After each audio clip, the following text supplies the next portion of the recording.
Hello and welcome to the Gradual Report. My name's Danny. I'm sitting on a beach, dawn, but you're not even close to catching up to me yet. And I'm gonna shave my beard today. Itches. There seems to be some sort of stain on the mattress above mine, like a shit mark of some kind. Today's show is sponsored, in part, by my continuing patience, poverty. By Christopher McKenna, Zaira Himira, Demetra Roger, Mark Reeves, and Andrew Martinez. Without their generous support, I wouldn't be able to relive what it's like to be in a Thai prison. Kidding. Things are fine here. Help. That guy is sweeping sand. He's sweeping sand on a beach. The last time I checked in, I was about to visit the Grand Palace in Bangkok. Let's go there now. The first thing that you notice about the Grand Palace of Bangkok is that it is exactly that.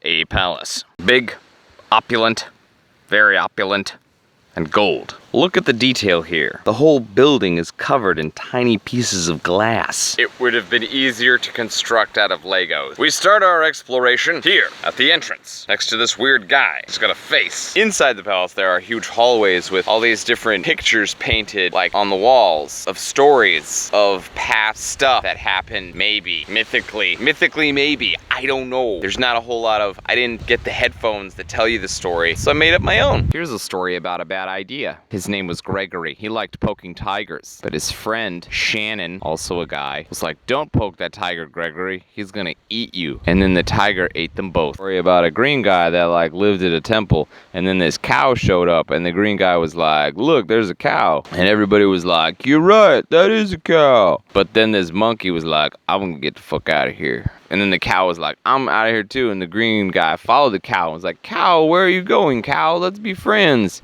And the cow was like, "Fuck you, I don't want to be your friend," and like ran away. And then these monkey dudes are all like, "We're digging in, building bricks and shit." I don't know why that's part of the story. But then the green guy followed the cow into the cave, and he grabbed the cow by the tail, and he was like, "Yo, cow, come here a second. I want to show you something. Look at this fucking blade." And he cuts the cow's throat. It's like, "Motherfucking cow, die, bitch." I know.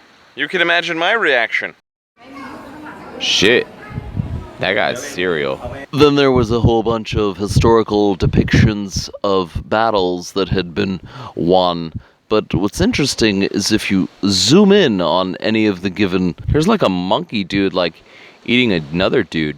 Got people in their golden chariots. And then up here at the top of the thing, you've got the same like green dude, but he's like up in heaven and he's like shooting arrows of snakes down on people. That's gotta be a pretty effective weapon. If you just went to your enemy's camp and released like a shit ton of cobras, like that would deplete their situation pretty good, wouldn't it? Of course, the cobras could also just get loose on your shit too. Cobras don't really, they're not exactly arrows. They're more of a grenade. And then there's like these two kids and they're like stealing a watermelon or something. And then there's like this little monkey dude grabbing that monkey dude by the tail being like, "Don't steal my watermelons. Those is my watermelons." Here's another historical battle depicted in fresco painting. It's like the great rape scene between monkey and man, where the monkey tries to take this man's cloth and that man's like, "Don't take my cloth, everyone's gonna see my pee-pee." Meanwhile, in the palace, the green guy with 4 hands is grabbing this chick's boob. I'm pretending to be asleep, but I like it. A lot of weird, cool shit going on in those photos, friends. Definitely a place to visit. Afterwards, I went to a park, weirdly full of pigeons, and ate a bag of mangoes. Next,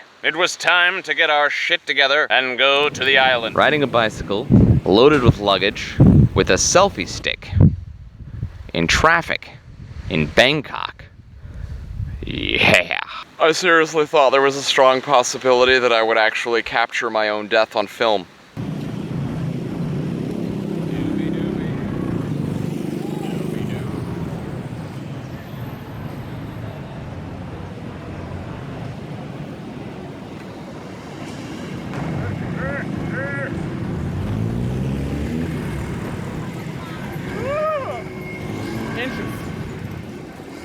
Inches from that guy. But instead of dying, I arrived at the train station. By golly, we've made it. The Eastern Oriental Express is a very luxurious train. We are traveling on a different choo-choo, one with no air conditioning. Tell you how I stay cool. Ice cold bottle of water, and I put it in my armpit. And in the other armpit, that's right, another ice cold bottle of water. Now your heart pumps the blood and it circulates, and the blood gets cold and your body gets cold. And your water bottle stink, keeps you cold. That's how you do it.